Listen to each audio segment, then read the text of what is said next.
हाँ जी, बिस्मिल्लाह रहमान। अच्छा, मैं ये चीज डिस्कस कर रहा था कि जो है ना, आज थोड़ा सा रिशवा ने एक चीज पॉइंट आउट की है। वो ये कि इसने फील करवाया कि मैं थोड़ा सा फास्ट भी चल रहा हूँ।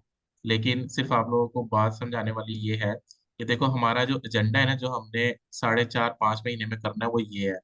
ठीक है। और इसमें हमने ना एग्जाम किया था अभी रमजान को, क्योंकि रमजान में हमने कहा था कि अप एंड डाउन रहेंगे, जाहिर सी बात है।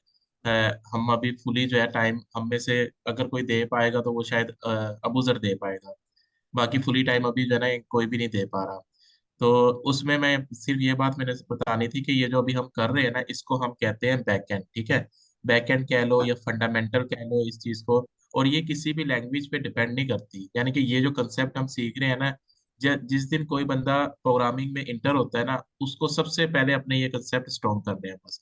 हर चीज को जो है ना उसने समझ के करना है कि भाई, यानी कि ऐसे नहीं कि भाई ये करूंगा ये हो जाएगा, ये करूंगा ये हो जाएगा। यानी कि अगर बेस्ट प्रोग्रामर बनना है ना, तो उसके लिए सबसे पहली चीज ये है कि जब भी आप कोड लिख रहे हो ना, उसको जब कंपाइल करने जा रहे हो, मैंने आप लोगों को ब्रेक पॉइंट लगाने का तरीका बताया है। जब ब्रेक पॉइंट से जो अगली लाइन है ना, अगर अपने माइंड में आप उसे कंपाइल कर पा रहे हो ना कि भाई ये जो अगली लाइन पे जब ये येलो सर्कल, ये जो येलो जब क्रिएट होगा, येलो जब आएगा इस पे, यानी ये कंपाइलर जब इस पे आएगा तो ये क्या हमें आउटपुट देगा, ये क्या हमें कंपाइल करके देगा। अगर आपके माइंड में वो बनाना आ गया है ना, तो समझ लो फिर जो है ना आप यानी कि इम्प्रूवमेंट बहुत अच्छी जा रही है। तो अपनी ये वाली चीजें जो है ना बहुत ज्यादा इम्प्रूव करना है। इसलिए मैं अभी आप लोगों को सबको कह रहा हूँ कि एटलीस्ट जब अपना कोड बनाते हो ना, तो उसे ड्राई रन लाजमी किया करो। और ड्राई रन यानी कि F10 के थ्रू, यानी कि F5 के थ्रू, या डायरेक्टली जो है ना हम कहीं पे डायरेक्टली लगा दें ब्रेक पॉइंट और वहां से ड्राई रन करें। तो सबसे पहले यानी कि यही चीज है कि हमें जो है ना अपना वो जो यानी कि कंपाइलर वाला माइंड है ना, वो बनाना है कि भाई जो कंपाइलर अब ये कंपाइल करके जो हमें आउटपुट देगा ना, वो पहले ही आपके माइंड के अंदर रेडी होनी चाहिए। और अगर उससे इनवर्स उसका आंसर आता है, यानी कंपाइलर कुछ और कहता है और आपका माइंड कुछ और कह रहा है, तो वहीं पे रुक जाओ। उसे गौर करो कि भाई मैंने क्यों ऐसा गलत जज किया इस चीज को। ठीक है। और दूसरी बताने वाली बात ये थी कि हमने इसको प्लान किया हुआ था कि भाई ये जो है ना हम चार, यानी कि पिछली बार जो शुभाष वगैरह के साथ किया था, वो हमने तकरीबन जो है ना अगस्त में शुरू किया था, और दिसंबर के एंड पे जो है ना हमने कंप्लीट कर लिया था। नो डाउट उन्होंने फुल टाइम दिया था, लेकिन उधर जो है ना मैंने नोट किया काफी गलतियां मुझसे भी, क्योंकि फर्स्ट एक्सपीरियंस था कि टोटली जो है ना मैं शुरू से सिलेबस लेके चला हूं। और ऐसे लोगों को जो नॉन टेक्निकल थे प्रोग्रामिंग के लिहाज से ना, पहले जो मैं यानी कि किसी को कोई यानी कि टीचिंग वगैरह की है, तो वो फील्ड के ही लोग होते थे, तो उनको जाहिर सी बात है कि भाई वेरिएबल क्या होता है, ठीक है, कंपाइलर क्या होता है, ठीक है, कंपाइलर वर्क कैसे करता है, प्रोग्राम को रन कैसे करना है, ये सारी चीजें एग्जाम्प्ट हो जाती हैं। तो लेकिन जो मैंने जो यानी कि गलतियां थी ना, वो इस यानी कि अपने शेड्यूल में जो है ना वो कवर अप करने की कोशिश की है। तो उसमें जो है ना एक सबसे बड़ी जो मिस्टेक मैं कवर अप कर रहा हूँ ना, वो यही है कि हम सारों ने मिलके जो है ना इसको जो है ना खंगालना है अभी। यानी कि ये जो हमारा बैकएंड है ना, इसको 100% स्ट्रॉन्ग करना है। ये बैकएंड जो है ना, ये जो सीचा मैंने बैकएंड यहाँ पे लिखा हुआ है, ये सिवाय इसके जो है ना हर जगह यूज होगा, यानी कि इसकी टेक्निक हर जगह यूज होंगी। ये लूप इसके अंदर भी है, किसी यानी कि ये कह लो कि सिंटेक्स डिफरेंट हो सकता है, उसको यूज करने का वे डिफरेंट हो सकता है, लेकिन जो टेक्निक्स है ना वो इसी के, इफ एल्स इसके अंदर भी है, ठीक है, वेरिएबल इसके अंदर भी है, इसके अंदर भी है, इसके अंदर भी है। इसके अलावा ये जितनी चीजें हैं सबके अंदर वेरिएबल है, सबके अंदर इफ है, सबके अंदर लूप है। तो ये जो चीज है ना, ये हमने इतनी स्ट्रॉन्ग करनी है कि भाई इन चीजों पे ना हमें 2-2 या 3-3 हफ्ते लगे बस फिर। और मेरी पिछली बार मिस्टेक यही हुई थी कि मैंने अपना रिदम, यानी कि एक वो होता है ना कि भाई हमने इतनी देर में खत्म करना ही था, ठीक है, क्योंकि शुभाष वगैरह को मैंने कहा था कि इतना टाइम, और अब्दुल मोहित से भी टाइम लिया था ऑब्वियसली। तो इसलिए जो है ना कुछ मैं भी जब स्पीड से चला, लेकिन जब हम प्रोजेक्ट की तरफ आए, प्रोजेक्ट बनाना शुरू किए, लॉगिन करना शुरू किया, फॉर्म बनाना शुरू किए, डाटा डीबी में भेजना शुरू किया प्रैक्टिकली। एक तो ये होता है ना, अभी हम जो जितना कर रहे हैं सिर्फ अपने आप को इम्प्रूव कर रहे हैं, हमें नहीं पता कि इसका मेन यूज क्या है। अभी हम में से किसी को नहीं पता, जितना अभी तक हमारा नॉलेज है कि भाई जाहिर सी बात है, जब एक प्रोजेक्ट बनाओगे कहाँ पे ये चीजें यूज होंगी कि रिमाइंडर 3 निकालो, रिमाइंडर 5 निकालो, या सीरीज जनरेट करो। ठीक है, ये चीजें नहीं यूज होंगी, लेकिन सिर्फ हम अपने माइंड को जो है ना पॉलिश कर रहे हैं। तो यहाँ पे जो है ना, यानी कि आज मैंने इसलिए पूछा था कि भाई यानी कि जो है ना किसी को यानी कि नीड है और प्रैक्टिस है, जो वहां पे तो जवाब नहीं थे, लेकिन अब जिस तरह अलिशा भी कह रही थी कि हमें जो है ना थोड़ा सा यानी कि स्लो लेके चलो, कि भाई यानी कि मैं थोड़ा फास्ट चल रहा हूँ, तो ताकि जो है ना हमारे कंसेप्ट बिल्कुल क्लियर हो। तो इसलिए जो है ना, और वैसे भी अगर देखा जाए, जब हमने ये शुरू की थी शायद उस मीटिंग में सिर्फ अभी हम 3 ही थे, तो हमने ये चीज डिसाइड की थी कि जो रमजान है ना, ये हमारा एग्जेम्प्टेड है। यानी कि हमने जो टाइम काउंट करना है वो रमजान के बाद से सही काउंट करना है। तो इसलिए जो है ना, मैं ये चाह रहा हूँ कि किसी को कोई भी कंफ्यूजन है ना, इस चीज में जो है ना कोई भी पीछे नहीं रहना चाहिए। क्योंकि अगर ये चीज क्लियर हो गई ना हमारी, तो इंशाल्लाह बाकी चीजें हमारी जो है ना कंसेप्चुअली क्लियर होंगी। और ये चीज आप जो है ना यानी कि अब्दुल मोइज से भी पूछ सकते हो, क्योंकि मैंने उससे सारे इंटरव्यू एक एक लाइन एक एक जो है ना क्वेश्चन उससे पूछा था। तो 90% क्वेश्चन यही थे जो हम कर रहे हैं। ठीक है। और इसमें जब मैंने उन लोगों को करवाया था, तकरीबन 1.5 महीना तो हमने लिया था इस चीज को, क्योंकि उन्होंने खुद वो कहते थे कि भाई हमें और मुश्किल कोड चैलेंज दो, या और इस तरह करो इस तरह करो। तो वो चीजें जो है ना यानी कि इस वजह से उनकी ये चीजें और ज्यादा स्ट्रांग भी हो गई थी। तो इसलिए मेरा यानी कि मेन पर्पज ये है कि हमने जो है ना इसको बहुत यानी कि ध्यान से चीजों को जो है ना समझना है। किसी को भी कोई भी कंफ्यूजन है आपस में क्लियर करो। और अगर वो क्लियर हो जाती है तो ठीक है। अगर नहीं क्लियर होती ना, तो उसे मीटिंग में जो है ना एज अ एजेंडा ऐड कर लो। यानी कि कहने का मतलब ये कि बजाय हम अपना मीटिंग का जो मेन सब्जेक्ट है उसे स्टार्ट करें, पहले हम उस एजेंडे को क्लियर करेंगे कि भाई इसमें ये चीज थी, अगर ये चीज बिल्कुल क्लियर है तो फिर जो है ना आप जो है ना यानी कि हम लोग आगे को लेके चलेंगे। अगर नहीं क्लियर तो हम अभी वहीं रुकेंगे। ठीक है, ताकि वो चीजें जो है ना हमारी सारी क्लियर हो। अच्छा, दूसरी एक चीज मेन ये है कि एटलीस्ट हमने ना छोटे छोटे से नोट इस लिहाज से बनाने हैं कि जिस तरह अगर अभी देखा जाए ना, हमने मेन जो चीजें पढ़ी हैं वो डाटा टाइप पढ़ी हैं। ठीक है, हमें पता हो कि अब कौन सी डाटा टाइप लेनी है, तो उसे डिक्लेयर कैसे करना है, और किस डाटा टाइप का क्या मकसद है। ये चीजें अब हमारी क्लियर है। ठीक है, अगर नहीं किसी को क्लियर तो हम रिवर्ट बैक होंगे और उससे बताएंगे कि भाई ये ऐसे ही है ये डाटा टाइप, ताकि कल को अगर उसने ये सिलेक्शन करनी हो कोई भी कोड में, क्योंकि अभी तो मैं बता रहा हूँ कि इसमें नेस्टेड लूप लगेगा, इसमें इफ लगेगा, इसमें ये लगेगा, लेकिन आगे कोर्स में नहीं मैं बताऊंगा। उसकी रीजन मैं अभी आपको एक चीज प्रूव करके देता हूँ कि क्यों नहीं मैं बताऊंगा, अपना माइंड ही आप लोगों ने यूज करना है। वो अभी मैं करके दिखाऊंगा एज अ डेमो। अच्छा, एक दूसरी यानी कि अभी हमने जिस तरह डाटा टाइप पढ़ लिए हैं, ठीक है सारे। इसके बाद हमने इफ पढ़ा है, यानी कि इफ की जितनी फॉर्म्स है, इफ एल्स है, एल्स इफ है, ठीक है, नेस्टेड इफ है, ये पढ़े हैं। इसमें किसी को ये जो है अपने पास नोट लिख लो कि हाँ भाई कैसे लगाते हैं। कीवर्ड उसके लिख लो कि भाई इफ लगाना है तो यूं लगाना है, ब्रैकेट स्टार्ट करनी है एंड करनी है। उसके अंदर जितने कंपैरिजन ऑपरेशन यूज होते हैं, लॉजिकल यूज होते हैं, या अरिथमेटिक यूज होते हैं, तो वो सारे हमने देख लिए हुए हैं। ठीक है। और उसके बाद जो एडिशनल अभी तक हमने पढ़ा हुआ है ना, वो हमने लूप पढ़ा है, जो कि लूप हमने देखा था कि लूप हमारे पास 4 किस्म के हैं। 4 किस्म में से 2 किस्म के हमने पढ़ लिए हैं, एक वाइल पढ़ा है और एक डू वाइल पढ़ा है। उसमें भी किसी को कंफ्यूजन है तो वो जो है ना यानी कि साइड पे करके और डीपली अगर किसी ने यानी कि करना है, और ये अच्छी बात भी है। अभी मैं एक चीज एक डेमो छोटा सा करके दिखाता हूँ, आपको पता लगेगा कि सोचने के वे कितने ज्यादा है, लेकिन हमारी लिमिट वहां तक ही जाती है जो हमने किया हुआ है। तो इसलिए जब तक हम जितना ज्यादा सोचेंगे ना चीजों पे, उतनी ज्यादा हमारी माइंड की जो ग्रोथ है ना वो स्पीडली होगी। तो इसलिए छोटे छोटे जो नोट्स है ना, एटलीस्ट मैं ये कहता हूँ कि अभी तक जो हमने पढ़ा है ना, इसके एक पेज तो लाजमी बनना चाहिए था रजिस्टर्ड पे। यानी कि इफ डाटा टाइप और वाइल और डू वाइल, इसका एक पेज लाजमी बनना चाहिए था। और डेली बेसिस पे ये रिपीट होना चाहिए था, ताकि कल को हमारे पास कोई भी चीज आ जाए ना, हमें ये ना सोचना पड़े यार नहीं, मुझे तो फॉर लूप का सिंटेक्स ज्यादा अच्छा क्लियर है, मैं फॉर लूप से ही अपनी इक्वेशन करता हूँ या अपनी प्रॉब्लम को सॉल्व करता हूँ। या मुझे जो है ना इफ एल्स आता है, एल्स इफ नहीं मुझे अच्छा लगाना आता, तो मैं इफ एल्स से जो है ना प्रॉब्लम को हैंडल कर लेता हूँ।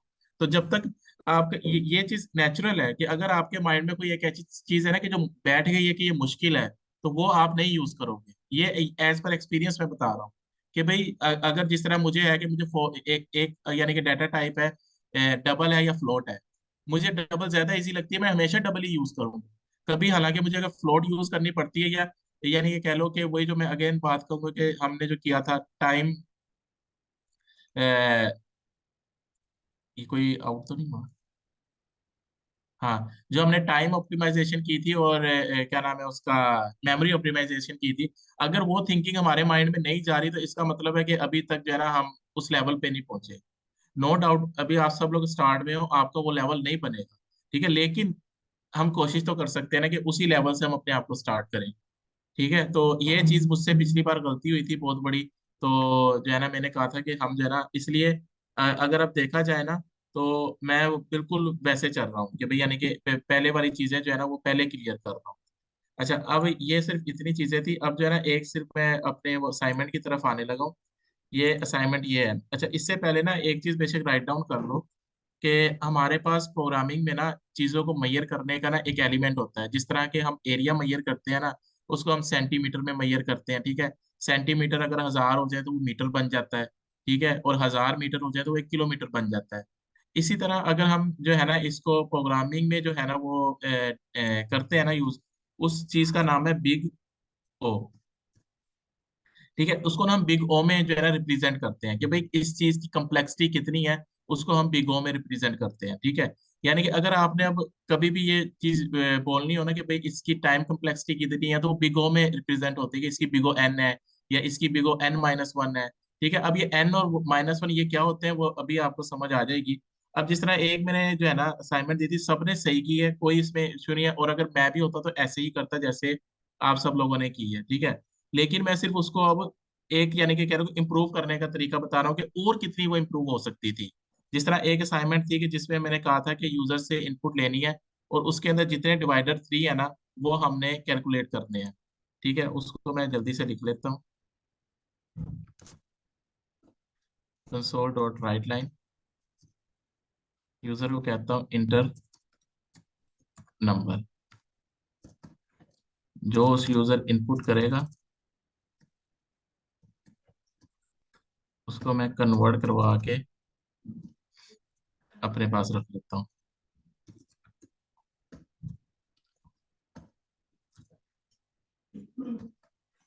और इसके ऊपर फिर मैं एक काम कर लेता हूँ,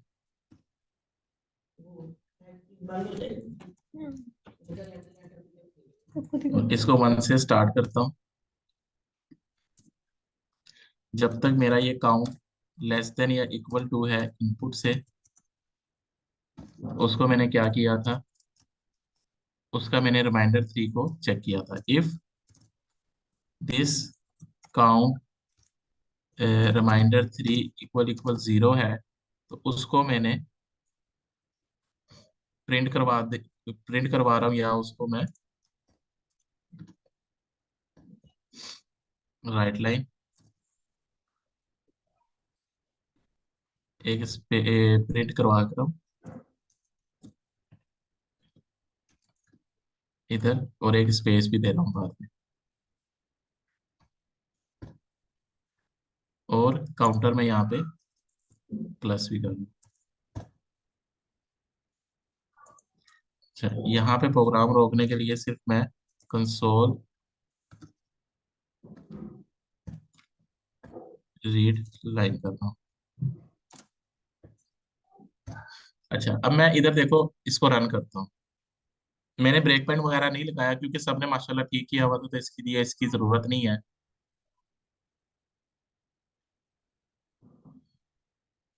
इधर मैं 5000 देता हूँ। ठीक है, ये रुको क्यों नहीं, इधर आया।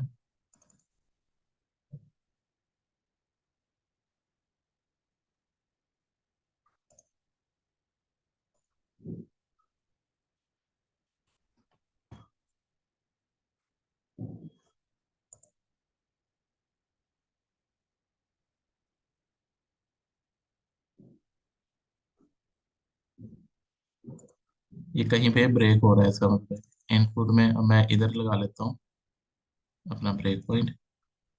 ओ सॉरी सॉरी सॉरी, ये मिस्टेक हुई है मुझसे। और अगर अगर देखो मैं लाइव सॉरी, अगर मैं ये लाइव कर रहा होता,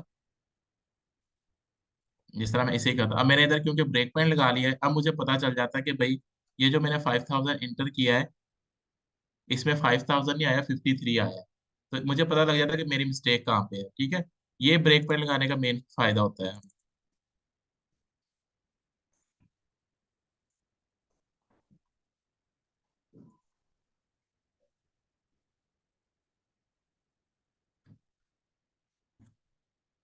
अब मैं ये हटा देता हूँ और इसे F5 कर देता हूँ।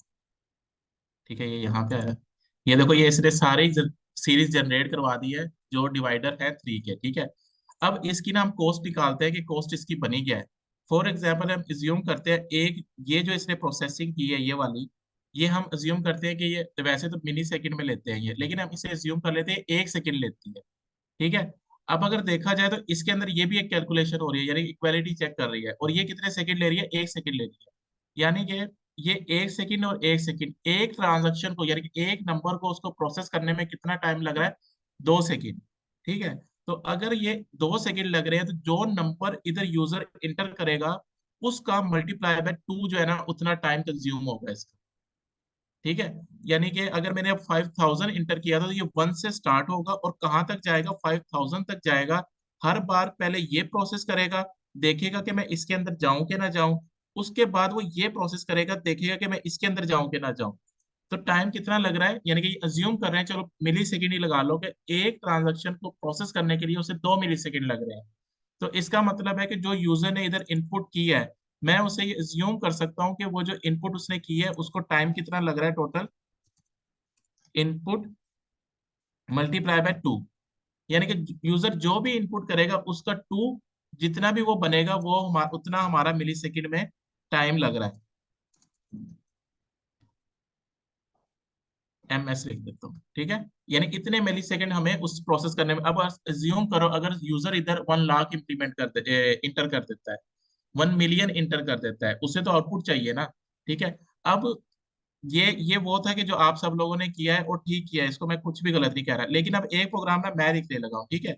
ऑब्वियसली अब जिस यानी कि जिस लेवल पे हम हैं, यानी कि उधर जो है ना ये चीजें बड़ी मैटर करती हैं, कि जो इतना मिलियंस में रिकॉर्ड होता है, इतना कुछ होता है, अगर उन पे कैलकुलेशन करने बैठ जाए या इस तरह का कोई काम करने लग जाए ना, तो वो बहुत ज्यादा टाइम ले लेता है। अब मैं एक काम करता हूँ कि मैं ठीक इसी तरह इनपुट लेता हूँ दोबारा से। ठीक है। यहाँ पे जो है ना, मैं मुझे पता है कि 3 का रिमाइंडर निकालना है।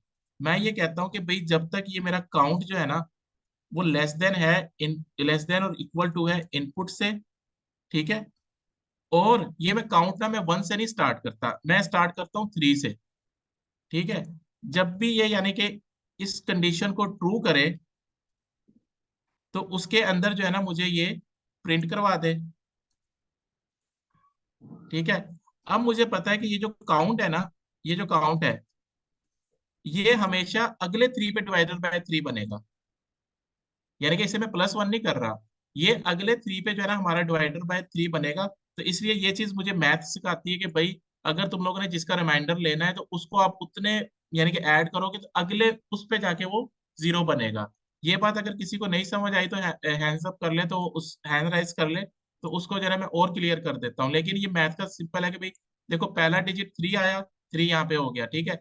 दूसरा, मैंने 3 को +1 नहीं किया कि भाई 4 करे, 4 को चेक करे, क्योंकि ये मेरी मेरी अपनी अंडरस्टैंडिंग है कि वो ऑलरेडी करेगा ये 4 को चेक। तो दूसरा क्या हुआ, 6।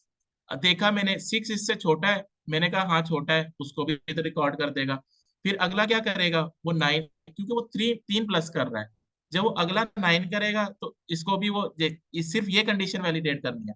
जब ये कंडीशन वैलिडेट करता रहेगा और यहाँ पे वो इसको देखता रहेगा। अब इसकी हम जरा आउटपुट देखते हैं।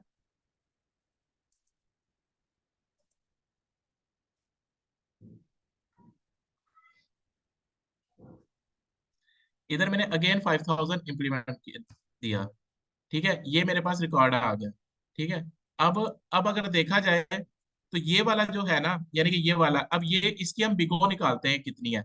देखो, जो यूजर ने इनपुट दी उतनी तो ये चलेगी, लेकिन कैसे चल रही है, हर बार उसमें 3 प्लस हो रहे हैं, यानी कि उसका अगली इटरेशन नहीं चल रही, उसकी अगली प्लस हो रही है। यानी कि इसने अगर 1 सेकंड लिया है और अगर ये 5000 सेकंड ले रही है चलने के लिए, तो 3 प्लस हो रहे हैं, इसका मतलब कि डिवाइडेड बाय 3 हो जाएगा डायरेक्टली। यानी कि वो 1 को भी नहीं देखेगा, 2 को भी नहीं देखेगा, 3 को देखेगा, फिर 4 को भी नहीं देखेगा, 5 को भी नहीं देखेगा, 6 को देखेगा। यानी कि जो इनपुट जो यहाँ पे इतने मिली सेकंड बन रही थी, वो यहाँ पे क्या बनेगी,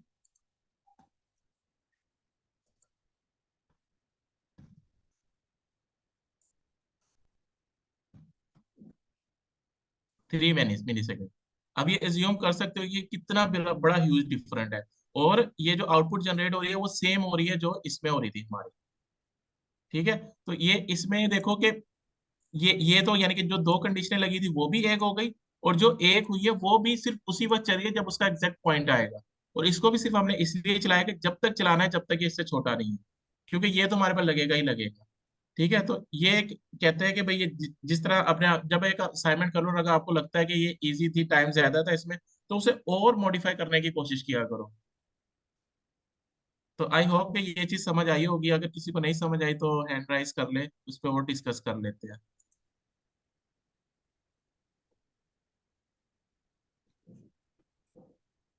ठीक है। तो अच्छा, इसको अगर मैं इधर लिखूंगा ना अब। हाँ जी, मूवी में। था ना, उसमें वन भी स्टार्ट हो रहा था, इसलिए ज्यादा कंफ्यूजन थी। ये तो हम ट्राई कर चुके थे मल्टीपल टाइम। उसमें वन से स्टार्ट हो रही थी, 1 3 6 9। तो उस वजह से हमने उस पे गए थे। वन अलग से प्रिंट करवा लिया था, और बाकी उसमें।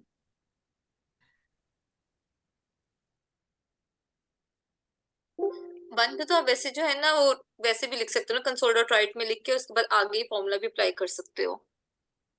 नहीं, अगर इतना लगाते तो वो जीरो से प्रिंट होना स्टार्ट हो जाता था। वो खैर वो। वन तो आप हार्ड कोड कर सकते हो ना, बाकी आगे फॉर्मूला लगा लो, वन जो है वो वैसे प्रिंट हो जाएगा। चल ठीक।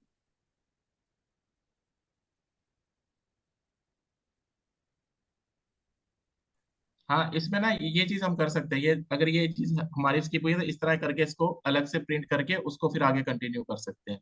लेकिन हमने ये चीज देखनी होती है कि हमारा टाइम वगैरह जो है ना कहाँ पे यानी कि सेव हो रहा है, और कौन सा प्रोफेशनल जो है ना आउटपुट आ रही है हम।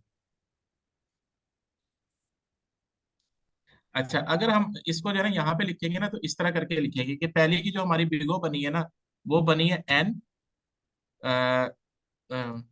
Multiply by two. यही बनी थी, हाँ, एन मल्टीप्लाई बाय टू बनी है। ठीक है, और जो दूसरा हमने कोड किया है, उसकी अगर एक्चुअल बिगो लिखनी है तो चलो हम वन, जो हमने वन प्रिंट करवाना है उसको ये लिख के, one plus N divided bye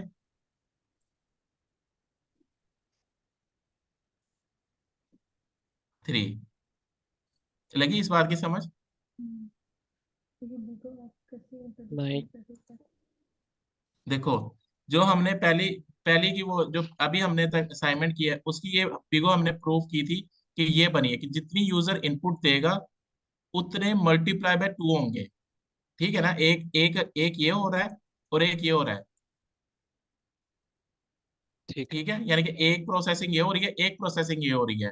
तो हमने कहा जितनी वो इनपुट देगा वो 1000 देता है, तो 1000 मल्टीप्लाई बाय टू उतने प्रोसेस होंगे तो जो है ना हमारा फाइनल रिजल्ट निकलेगा। ठीक है, लेकिन इधर क्या हो रहा है, इधर हमने वन को प्रिंट करवा लेंगे, यहाँ पे हम वन भी प्रिंट करवा लेते हैं।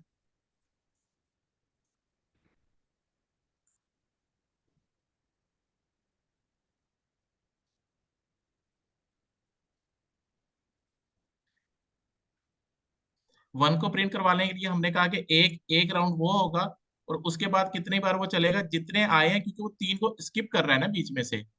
यानी कि जो उसके काउंट है उनको हर मल्टीप्लाई बाय थ्री कर रहा है। मतलब कि तीन तीन प्लस कर रहा है, मल्टीप्लाई क्या होती है, नथिंग ओनली प्लस। ठीक है, तो उसको वो तीन तीन के गैप से ऐड कर रहा है बार बार। तो इसलिए इसकी बिगो क्या बन गई हमारे पास, एन जितना उसने इंटर किया डिवाइडेड बाय थ्री। ठीक। ठीक है, और ये जो बिगो हमने निकाली है, ये निकाली है टाइम ऑप्टिमाइजेशन की।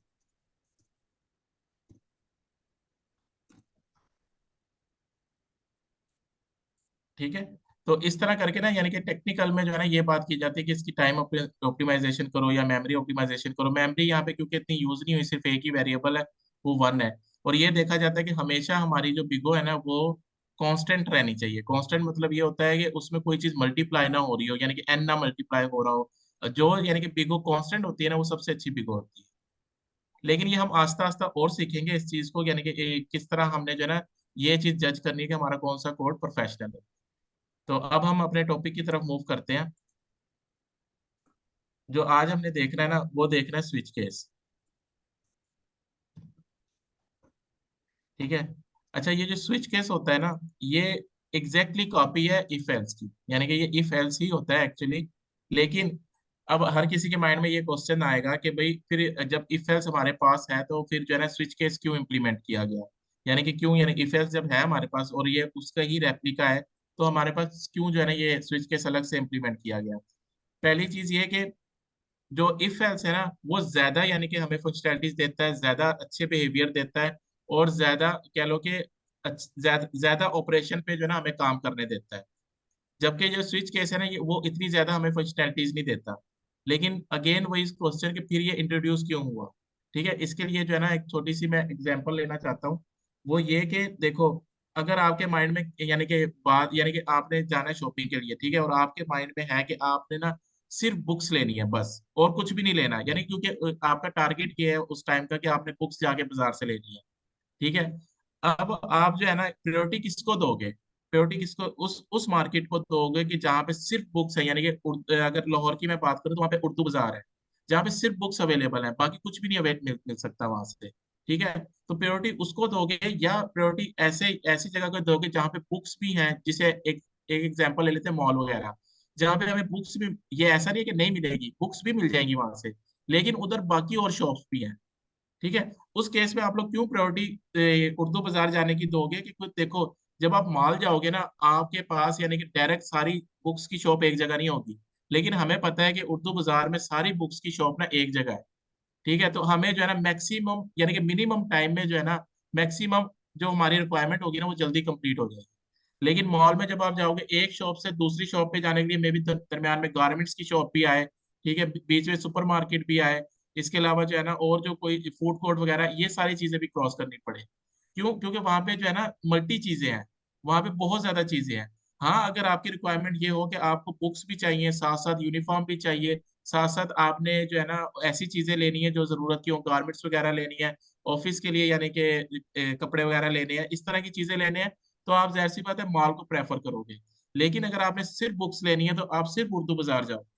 तो यहाँ पे जो है ना स्विच केस ये कहता है कि भाई अगर तुम लोगों को सिर्फ इक्वालिटी चेक करनी है ना, यानी कि कुछ और काम नहीं करना, यानी कि ग्रेटर देन नहीं चेक करना, लेस देन नहीं चेक करना, ठीक है, नॉट इक्वल टू चेक नहीं करना, उसके अंदर कोई कंपेयर ऑपरेशन नहीं लगाना, कोई जो है ना लॉजिकल ऑपरेशन नहीं लगाना, तो तब जो है ना आप मुझे यूज कर लो।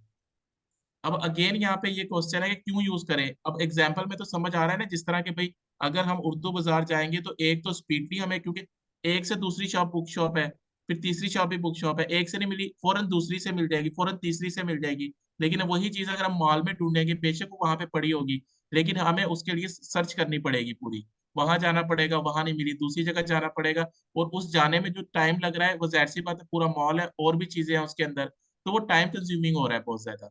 तो ये कहता है कि भाई जब आप लोगों के पास ऐसी सिचुएशन आ जाए कि आप लोगों ने सिर्फ इक्वल चेक करना है कि वो जो इनपुट ली है वो इसके इक्वल है कि नहीं है, या ये जो डाटा है ये इसके इक्वल है कि नहीं है, उसकी जगह ना अगर आप लोग स्विच इफ एल्स की जगह मुझे यूज कर लो ना, स्विच को यूज कर लो, तो मैं आपको उससे 10 गुना, यानी कि ये आगे आप लोगों को समझ आएगा अगर आप लोगों ने इसमें इंटरेस्ट दिखाया तो, समझने के लिए कि कितने गुना जितना डाटा बड़ा होगा ना उतने गुना फास्ट ये हमें जो है ना वो करके दे देता है, फिल्टर आउट। लेकिन इसका सिर्फ मसला ये है कि ये सिर्फ इक्वालिटी पे चलता है, जाहिर सी बात है इक्वालिटी पे चलता है, तो इसलिए जो है ना ये मोर फास्टर है इफ एल्स से है, ठीक है। अब यानी कि अगर मैंने ये कंडीशन लगानी है ना इफ में, कि ये इनपुट एक मैंने ली है, ये मैंने चेक करना है इक्वल इक्वल टू 2 के है कि नहीं है, इफ ये जो है ना स्विच केस, ये सिर्फ इसे सपोर्ट करेगा, ठीक है। लेकिन अगर मैं यही चीज लगाता हूँ, मैं ये चेक करता हूँ ग्रेटर देन इक्वल टू 2 है कि नहीं है, इसे जो है ना ये सपोर्ट नहीं करेगा,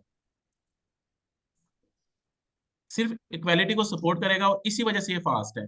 और अगर इसकी टेक्निकलिटी में जाना है तो ये जो इफ एल्स है ना, ये अपने बैकएंड पे लीनियर एल्गोरिदम जो है ना वो इम्प्लीमेंट करता है, ठीक है। और अगर इसके बारे में आप लोगों ने खुद पढ़ना हो तो पढ़ सकते हो कि भाई लीनियर एल्गोरिदम क्या होता है, और ये जो है ना अपने पीछे बाइनरी एल्गोरिदम इम्प्लीमेंट करता है। और बाइनरी एल्गोरिदम दुनिया का सबसे फास्टर एल्गोरिदम है, इवन के कह लो कि बैंक वगैरह में, हमारी डेटाबेस में, हर जगह बाइनरी एल्गोरिदम इंप्लीमेंट होता है। यानी किसी भी चीज को सर्च करने के लिए ना अगर वो इक्वालिटी पे है तो वो बाइनरी जो है ना वो एल्गोरिदम इंप्लीमेंट होता है, ठीक है। तो इसी वजह से ये फास्ट भी है। अब इसकी छोटी सी एग्जांपल इंप्लीमेंट करके देख लेते हैं, लेकिन जो एग्जांपल वाला कोड है ना ये मैं शेयर नहीं करूंगा, क्योंकि ये आप लोगों ने इंप्लीमेंट करना है, ठीक है। इस स्विच केस की सबसे बेस्ट एग्जांपल जो है ना मेरे पास यही है, तो ये आप लोगों ने इसको गो यानी कि लॉन्ग टर्म लेके चलना है इस चीज को, इसको। मेरी अभी प्रॉब्लम ये है कि मैंने ना एक छोटा सा कैलकुलेटर बनाना है। कैलकुलेटर की रिक्वायरमेंट ये होती है कि एक इनपुट होती है, उसके बाद कोई ना कोई ऑपरेटर होता है, और फिर डिपेंड करता है उस ऑपरेटर पे कि सेकंड इनपुट लेनी है कि नहीं लेनी, ठीक है। यानी कि अगर तो प्लस का दबाया तो ऑब्वियसली सेकंड इनपुट आएगी, अगर उसने स्क्वायर रूट का या स्क्वायर का दबाया बटन तो ऑब्वियसली सेकंड इनपुट की जरूरत नहीं है। इसी तरह करके यानी कि ये जो कैलकुलेटर में ये जो चीजें होती है ना, ये हमें बताती है कि हमने इससे सेकंड इनपुट लेनी है कि नहीं लेनी। फॉर एग्जाम्पल मैं 5 दबाता हूँ, 1 डिवाइड बाय एक्स करता हूँ, इसके लिए मुझे सेकंड इनपुट की जरूरत नहीं थी, उसने फौरन मुझे करके दे दिया इधर। ठीक है ना, इसके लिए सेकंड इनपुट की जरूरत नहीं थी। तो हम एक कैलकुलेटर बनाने जा रहे हैं, और ये हमने बहुत आगे तक साथ लेके चलना है इस असाइनमेंट को।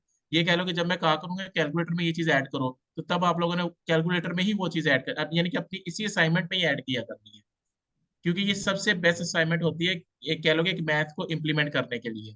तो फॉर एग्जाम्पल अभी मैं सिर्फ दो फंक्शन इंप्लीमेंट करूंगा, यानी कि दो चीजें इंप्लीमेंट करूंगा, जिसमें एक में दो इनपुट होंगी और एक में एक इनपुट होगी। तो उसके लिए मैं क्या करता हूँ,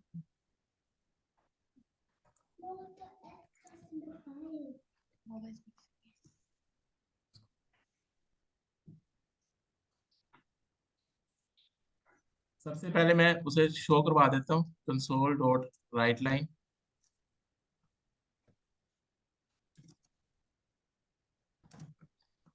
welcome to my calculator.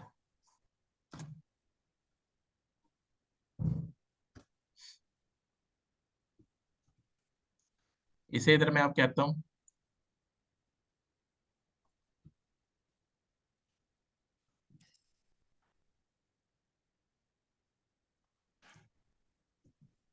Inter your first number.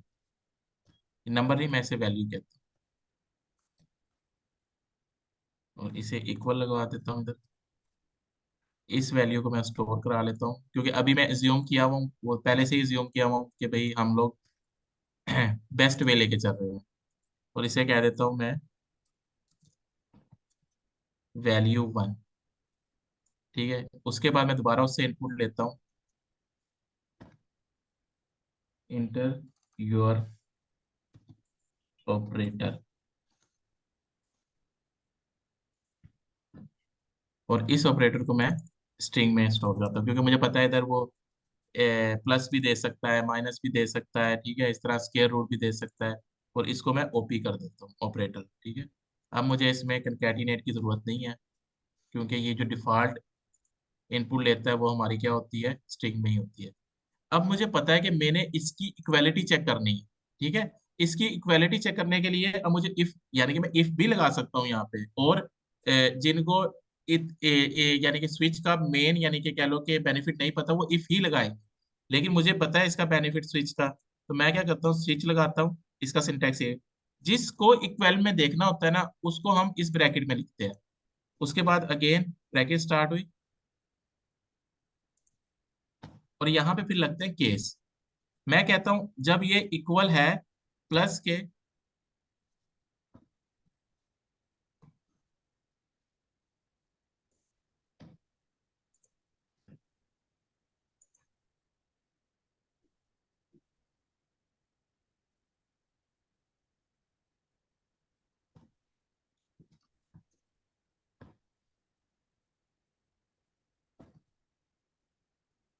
ये कॉलर नहीं लगेंगे केस के बाद?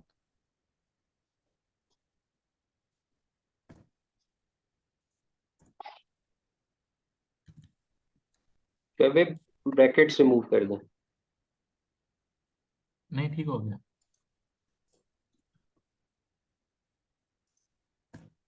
अच्छा, अब देखो ये मैंने इसे कहा कि मुझे जो है ना, यानी कि अगर अब ये चीज समझना कि ये इक्वालिटी चेक कर रहा है इस वेरिएबल के अंदर। इस वेरिएबल के अंदर अगर ये प्लस पड़ा हुआ है, तो मैं उसे कहता हूँ कि क्योंकि मुझे पता है कि अब प्लस के केस में क्या करना है, मैंने दूसरी वैल्यू भी इनपुट लेनी है। तो मैंने इसे क्या किया, एक और वैल्यू इनपुट ली, वो रख दी टू में, और उसे मैंने शो कराया इसमें। वैल्यू टू आ गई, और ये इसके अंदर, और यहाँ पे मैंने कह दिया please inter your second value. लेकिन इसका एंड रिजल्ट क्या आएगा, वो अब मैं बता देता हूँ उसे, console dot write line,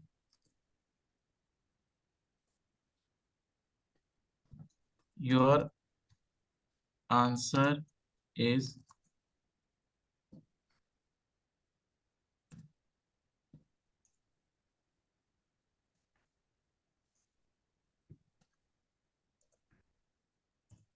plus one two.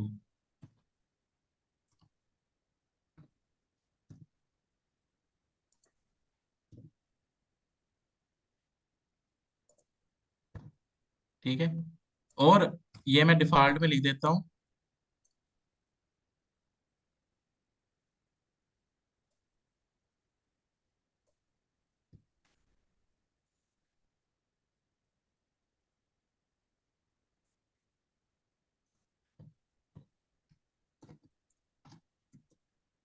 You enter wrong operator.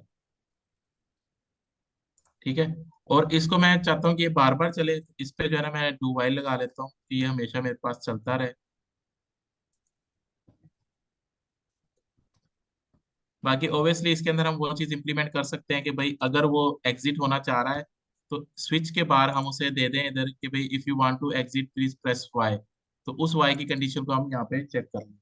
ठीक है, तो वो एग्जिट हो जाएगा। लेकिन अभी यानी कि क्योंकि एक और चीज इंप्लीमेंट करनी है तो हम ये इसको रन करते हैं।